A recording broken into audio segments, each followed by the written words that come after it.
සුබ උදෑසනක්. අදත් අපි සිග්නේචර් ට්‍රේල්ස් වලින් ඉන්නේ බොහොම සුන්දර මහනුවර දිස්ත්‍රික්කේ. ඉතින් මහනුවර දිස්ත්‍රික්කේ ඉඳලා අද උදේම කටුගස්තොටින් ගමන් ආරම්භ කරපු අපි මේ වෙනකොට හුළුගඟ ප්‍රදේශයට කිට්ටු වෙමින් පවතිනවා. ඉතින් හරි ලස්සන පොඩි තේ කඩයක් දැක්කා, විශේෂ තේ වර්ග ගොඩක් තියෙන. ඉතින් එතනින් අපි චුට්ටක් නැවතුවා. ඉතින් අද අපේ ගමනාන්තය වෙන්නේ ඉතාමත් සුන්දර නකල්ස් වනපියස. ඉතින් සිග්නේචර් ට්‍රේල්ස් එක්ක හැමදාම රැඳිලා ඉන්න ඔයාලට අද ආරාධනා කරනවා රැඳිලා ඉන්න අපිත් එක්ක බොහොම ලස්සන ගමනාන්තයකට යන්න.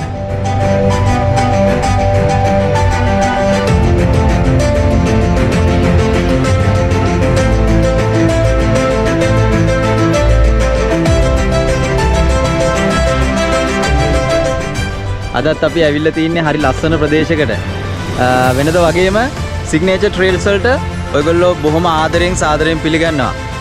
අදත් අපි නකල්ස් වලත් ආවට පස්සේ ගොඩක් හරි සුවිශේෂී ස්ථාන බලන්න ගොඩක් තියෙනවනේ. ඉතින් අපි ආව තවත් ඒ වගේ එක තැනකට. ඒ වෙන කොහෙවත් නෙමෙයි, සාරියල්ල. සාරියල්ල ඔයගොල්ලොන්ට දැක්කම පෙනේවි. ඒකේ හැඩේ හින්දම තමයි සුවිශේෂී නම වැටලා තියෙන්නේ. ඉතින් අපි යමු මේ පැත්තත් බලන්නම. සාරියල්ල.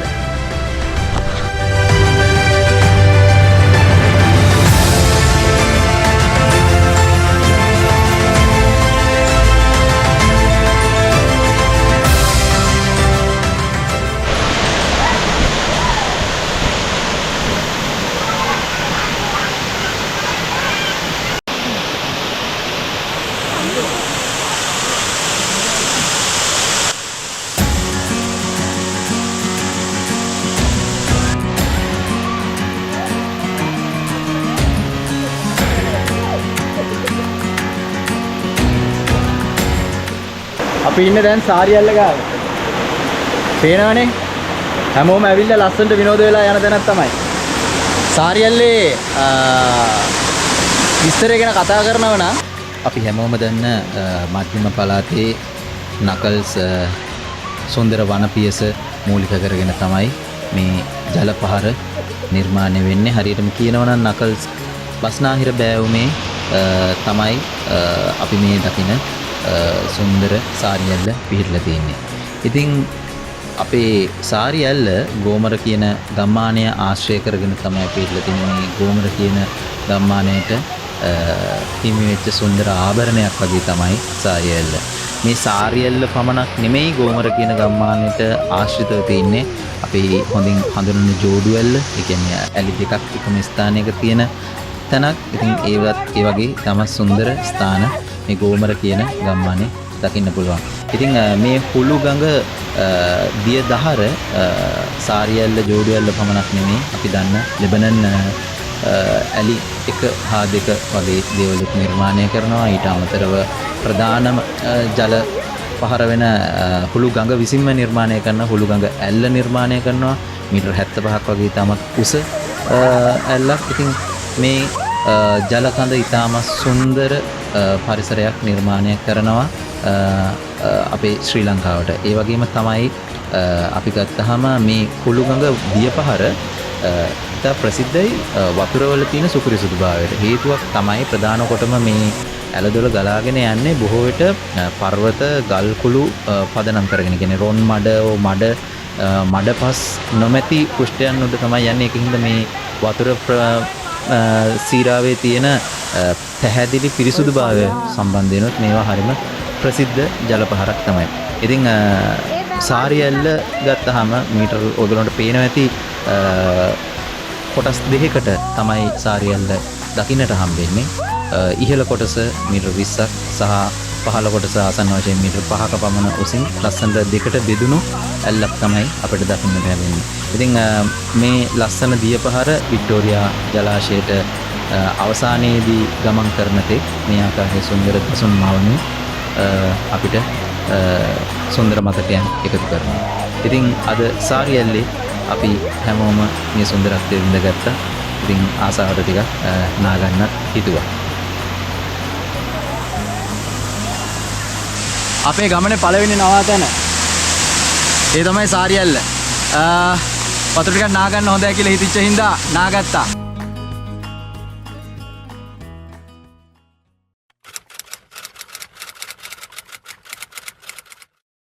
ඔය නාපු එක සම්බන්ධයෙන් ඔබගේ අදහස කොහොමද? නැද්දකින් කුණු වතුර. මට ඊට මොකුත් කියන්න දෙයක් නැහැ. මගේ බඩේ පණුව දැන් මැට්ලින් ගහනවා.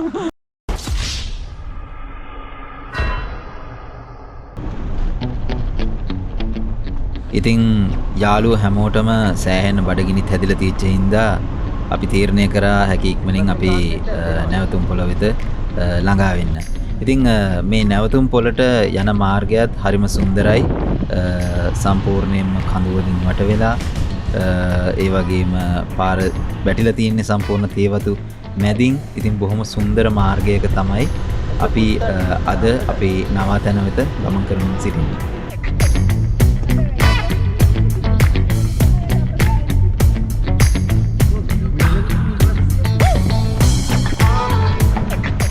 මේ ගමන් කරන මාර්ගයේ මේ වන විට අපි ඉන්නේ මුහුදු මට්ටමේ සිට මීටර් 1000ක් එහෙම නැත්නම් ආසන්න වශයෙන් අඩි 3000කට ආසන්න ප්‍රමාණයක ඉහළ පරාසයකයි. ඉතින් මේ ප්‍රදේශයේ පවතින සීතල කාලගුණය නිසා මේ ගස්වැල් වල තියෙන්නේ හරිම ලස්සන සෝභා සෞන්දර්ය අනුන චමත්කාර ජනක ස්වභාවයක්.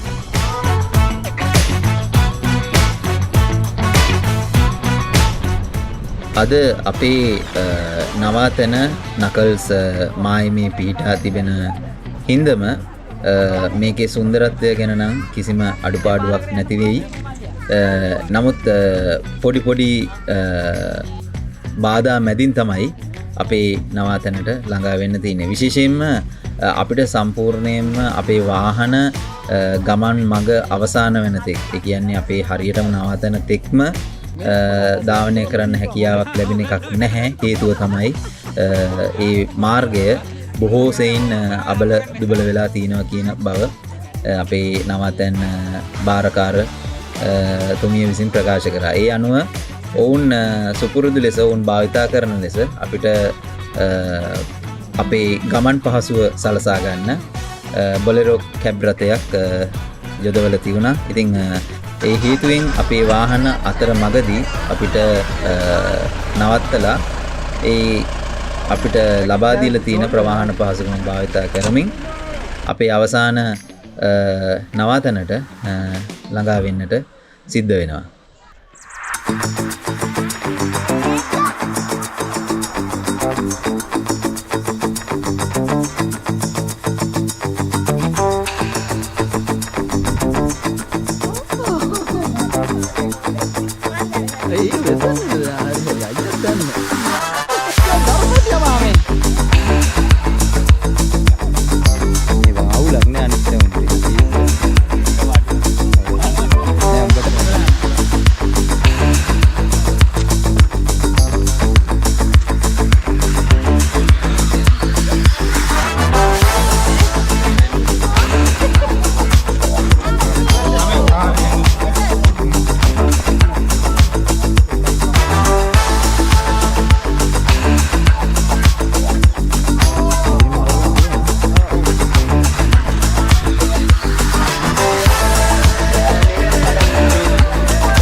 අපි මේ කැබ් රථයේ ගමන් කරන මාර්ගයත් ඉතාම සුන්දරයි. තේවතු මැදින් ලස්සන දියසීරා මැදින් යන්න තියෙන්නේ. හැබැයි ටිකක් හෙල්ලෙමින් පැද්දෙමින් ගමන් කරන ආකාරය තමයි අපිට මේකෙදි අත්දකින්න ලැබෙන්නේ. කොහොම නමුත් මේකත් එක්තරා විදියක සුන්දර අත්දැකීමක්. අපේ ට්‍රිප් එක ඇතුලේ තවත් ට්‍රිප් එකක්. අපේ ට්‍රිප් එක ඇතුලේ වෙනත් සවාරියක්. ඉතින් මේ ගමනත් ඉතාම සුන්දරයි. අපේ ගමනට තවත් අගය එකතු කිරීමක් වගේ තමයි අපිට නම් හැඟුණේ.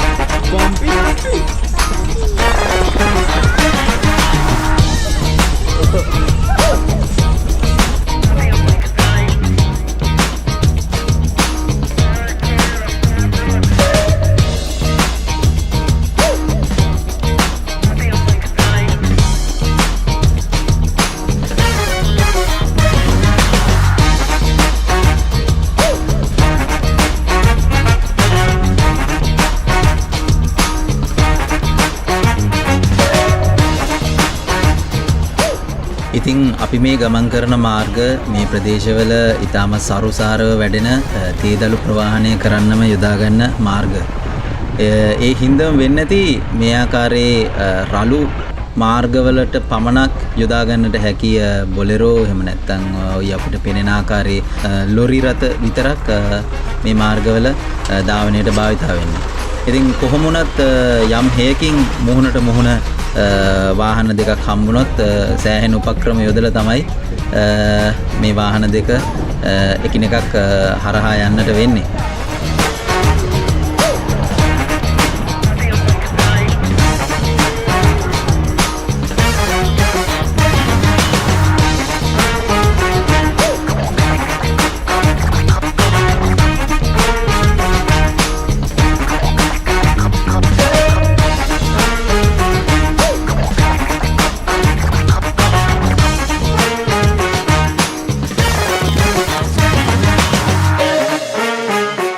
ඉතින් අවසානයේදී අපි කොහොම හරි අපේ නවතැන්පොළ වෙත සේන්දු වුණා.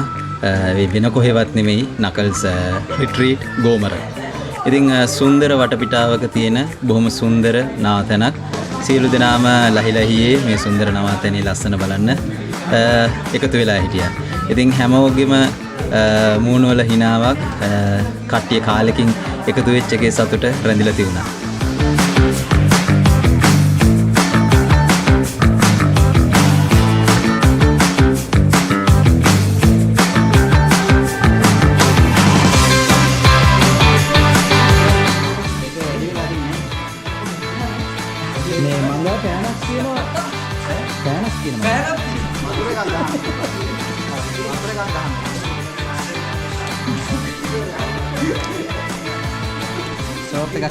Sop එකක් හම්බුණා. Yes.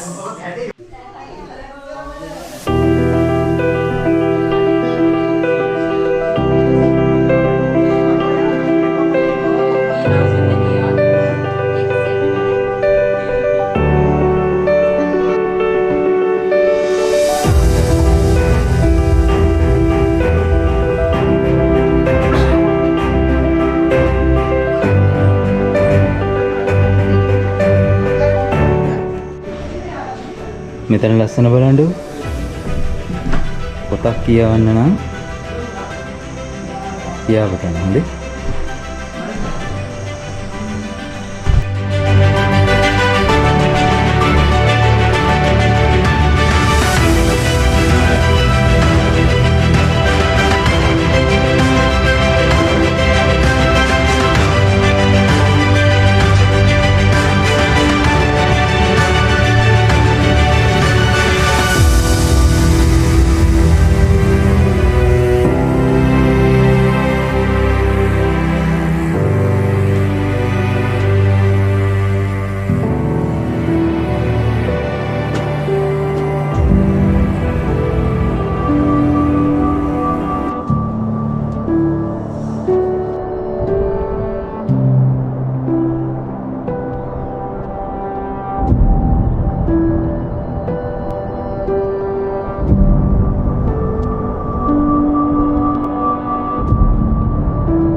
ඇත්තමයි මෙතන මාරම ලස්සන.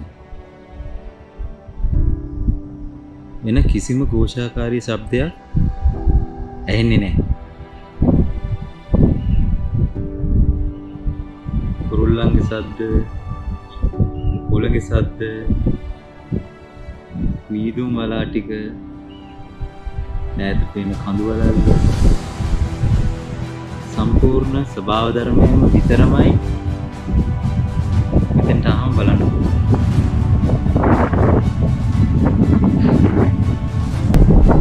සමහර වෙලාවට අපි සබා සෞන්දර්ය විඳින්න ඔයාලා මම එකතු වෙලා සිග්නේචර් ට්‍රේල් වලින් කැලෑවක් ඇතුළට යනවා, කන්දක් බඩ ගන්නවා. ඒක ඇතුළේ යම් නින්දනයක් ලබා ගන්නවා තමයි. නමුත් සමහර වෙලාවට මේ වගේ තැනක ඉඳගෙන ඒ ලබන අත්දැකීමම අඩුවක් නැතුව ලබන්නත් හැකියාව තියෙනවා. සමහරට එහෙම තැන් 14ක් ඇති. එහෙම 14ක් වලින් මේකත් බොහෝ විට එකක් වෙන්නේ නැති.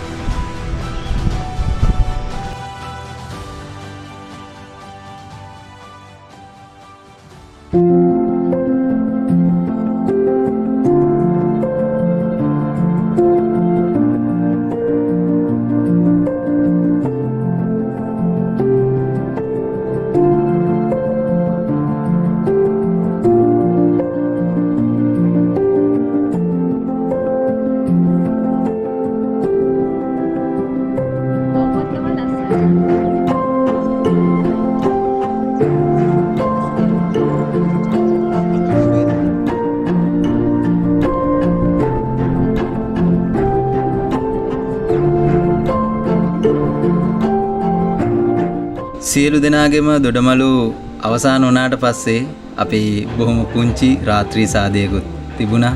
ඉතින් සියලු දෙනාම ගීත ගායනා කළා, තම තමන් කාලෙකට පස්සේ එකතු වෙන සතුට බෙදාගෙන බොහොම ලස්සනට විනෝද වෙලා ඒ රාත්‍රිය ගෙවා දැමුවා.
අම්මෝ සීතල රාත්‍රියක් ගත වුණා. ඉතින් ටිකක් උදේම නැගිට්ටා. වටපිටාවේ සුන්දරත්වය නරඹන්න යන්න. හරිම ලස්සනයි වටපිටාව. මොකද අපි ඉන්නේ නකල්ස් වයිපීක් යන පාරෙමයි. ඉතින් ඒකින්ද හරි ලස්සන සුන්දර වටපිටාවක් තමයි තියෙන්නේ.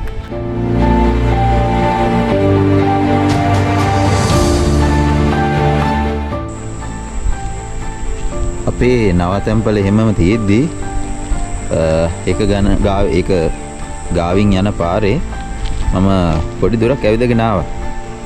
ඉතින් ඔයගොල්ලන්ට ඊයේ පෙනුන මේ සම්පූර්ණ කඳු වලල්ලම අද උදේ ඉඳලම සම්පූර්ණ මීදුමකින් වැහිලා තියෙන්නේ. නමුත් උදේ සාමාන්‍යයෙන් 6 වගේ වෙලා වෙනකොට මේ සම්පූර්ණයෙන්ම මීදුම වැහිලා තියුනේ. දැන් නම් චූට්ටක් විතර අඩුයි. හරිම ලස්සන පරිසරයක් තමයි තියෙන්නේ.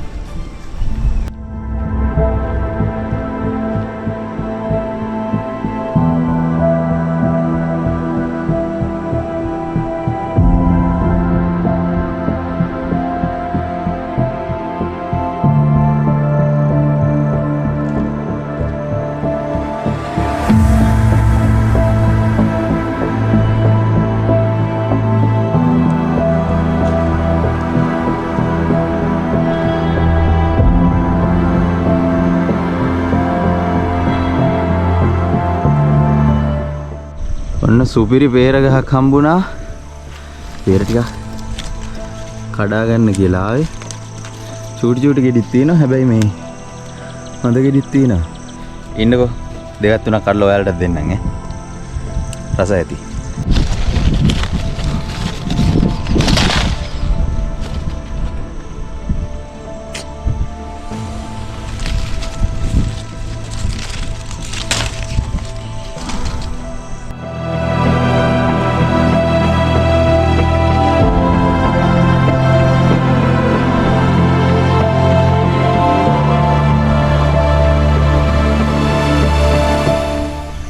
ඕම් කඩා ගත්තා.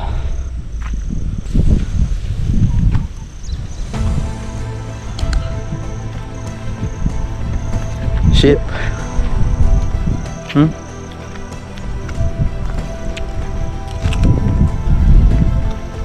රසයි. ඕනනම් දෙන්න. මං ඒත් හිතුවා අමුද කියලා. නෑ ඒ වුණාට මේ නේ හොඳට පැහිලා තියෙන්නේ. අපි ඉන්න හොටල් එක වගේම සේම් ඩිසයින් එකේ තා හොටල් එකක් තියෙනවා. මේ පාරේ ආවහම සමානයි. බලමු නම පොඩ්ඩක් හොයාගෙන.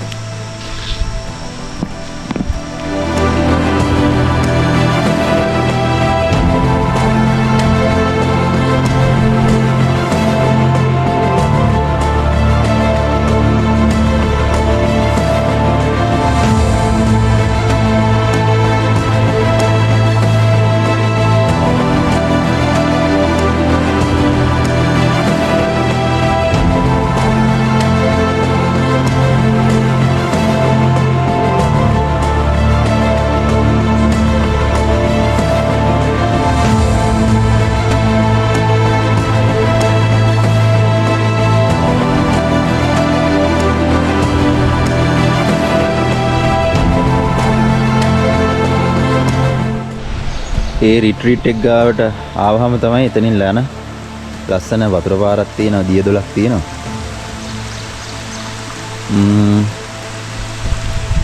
නමත් හොයාගත්තා ලොජ් එකේ. ගේට්ටුව තියෙන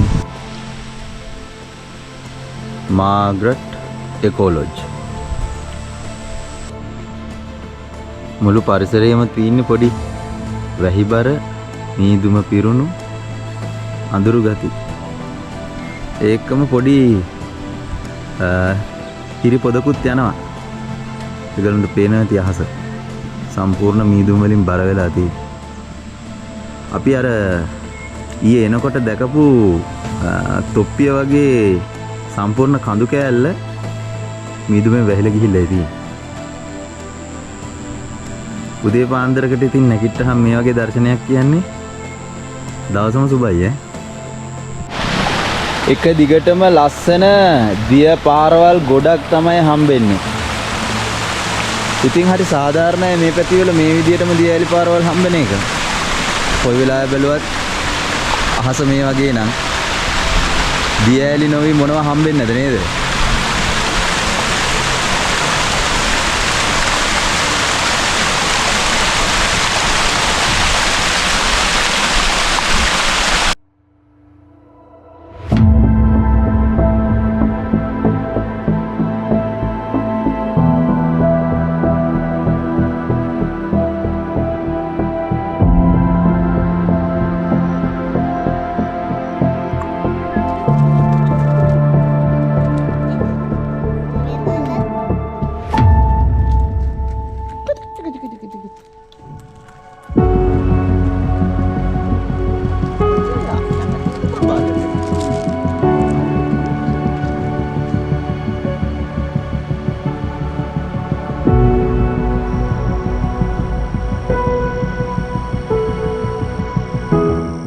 ඉතින් නකල්ස් රිට්‍රීට් එකේ කාමරයක ස්වභාවය මේක තමයි.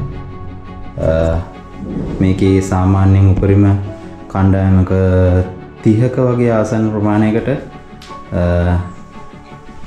ලැබුම් ගන්න පුළුවන්. ඉතින් සේරම දේවල් පිළිවෙලට තියෙනවා. බාත් รู මයක් ගත්තත් හොට් වෝටර් තියෙනවා. ඊට අමතරව හරි ලස්සන view එකක් සහිත කාමර තමයි අපිට හම්බ වෙන්නේ. ඉතින් හැම කාමරයකටම වගේම ඊටම අනන්‍ය හරි ලස්සන view එකක් තියෙනවා. බලන්නකෝ.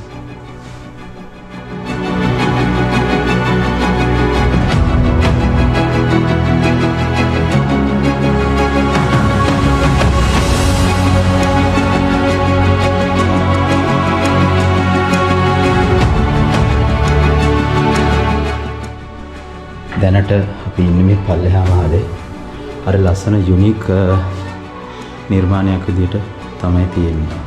මේ අපිට දකින්න හම්බෙන්නේ ප්‍රධාන දොරටුව. ඊට අමතරව මේ හරිය ලොබි ඒරියා එකක් තියෙනවා. මේ හැමතැනම හරි ලස්සනට මෙන්න මේ ආකාරයට හැඩ ගන්නලා තියෙනවා. මේ තින්නේ තවත් කාමරයක්. මේ තින්නේ තවත් කාමරයක්. මේ හැම කාමරයකම හොඳ ඉඩක් සහිතව තියෙනවා. බලන්න මේ ෆ්‍රන්ට් ඒරියා එක රිසර්වේෂන් එකේ ෆ්‍රන්ට් ඒරියා එක හරිම ලස්සනයි. හරිම ලස්සන ආකිටෙක්චර් එකක් තමයි මේකේ තියෙන්නේ. ඒ වගේම තමයි හැම කාමරයකටම ප්‍රයිවසි එක එන විදිහට තමයි මේක නිර්මාණය වෙලා තියෙන්නේ. මෙතනින් ඇතුළට ආවම අපිට ප්‍රධාන මුළුතැන්ගේ පරිසරය හම්බ වෙනවා.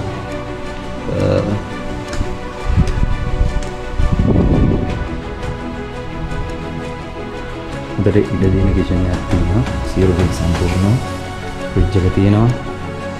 එතකොට ඔයලා දෙන්න අපිට ඉන්න උදව් කරන්න කීප දෙනෙක්. මෙතනින් උඩහ තමයි දෙවෙනි දර්ශුව.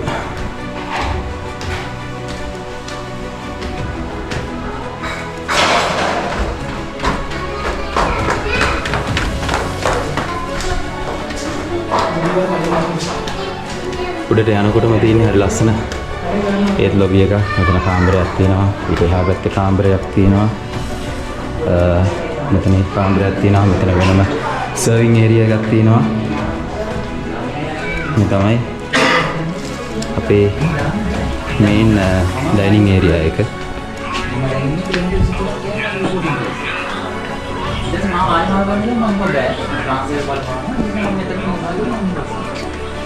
එතකොට අපි දන්නේ නැහැ. ඒක අපි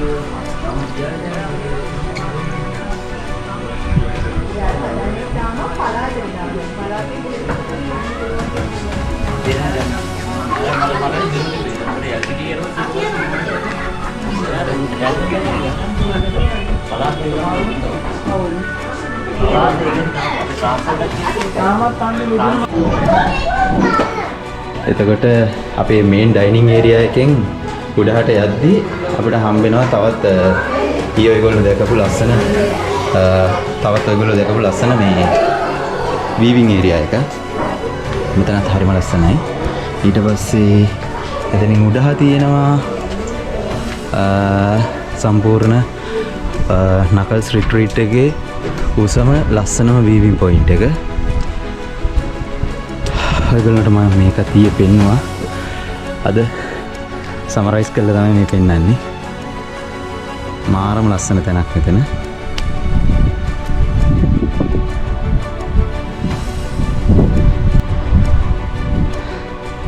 ලස්සන ඉතින් කියලා නිම කරන්න බෑ. මාරම ලස්සනයි. මුළු ඒරියා එකම නිකන් අපිට රිසර්ව් වෙච්ච වගේ සම්පූර්ණ ඔයගොල්ලන්ට පේනවා. සම්පූර්ණ තියෙන තේ වතු මැද පිහිටපු තැන. හරිම අයිසොලේට්. මෙතෙන්ට ලෝකල්ස්ලා වගේම මේ එනවා ෆොරිනර්ස්ලා ගොඩක් එනවා. මම ඇහුවා ඊයේ එනකොට මොකද්ද මේගොල්ලෝගේ මේන් ඉන්ටෙන්ෂන් එක කියලා. මේන් ඉන්ටෙන්ෂන් එක එකක් මෙතන ගොඩක් ළඟයි මේ නකල්ස් 5 පීක් වලට. හොඳට බොහොම කෙටි වෙලාවකින් රීච් කරන්න පුළුවන් තැන. අනිත් එක තමයි මේ සම්පූර්ණ පරිසරය අංක එකටම. මේකේ තියෙන නිදහස් බව, කුරුල්ලුන්ගේ සද්දේ, ඩිටැච්මන්ට් එක, මේ අවුට්සයිඩ් එකෙන් මේ හැමදේම හින්දා තමයි මේක ක්‍රමක්‍රමයෙන් ප්‍රසිද්ධ වෙමින් පවතින්නේ. ඇත්තම කතා කරාම යම් අපි වැඩ කරන මහත්තයෙක් ඉඳන් කියවා මේක පටන් ගන්න ලොකු කාලයක් නෑ. අවුරුද්දකට වගේ ආසන්න වෙලාවක් තියෙන්නේ කියලා. ඉතින් ලස්සන තැනක්. ඔයගොල්ලොත් එන්න. විඳින්න ඕන තැනක්.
යන්නකම් කුලප්පු යන්නට අපිත් දැන් ඒ පැත්තට තමයි. බොන්න එපා ඔච්චර අවසන් උපදේශ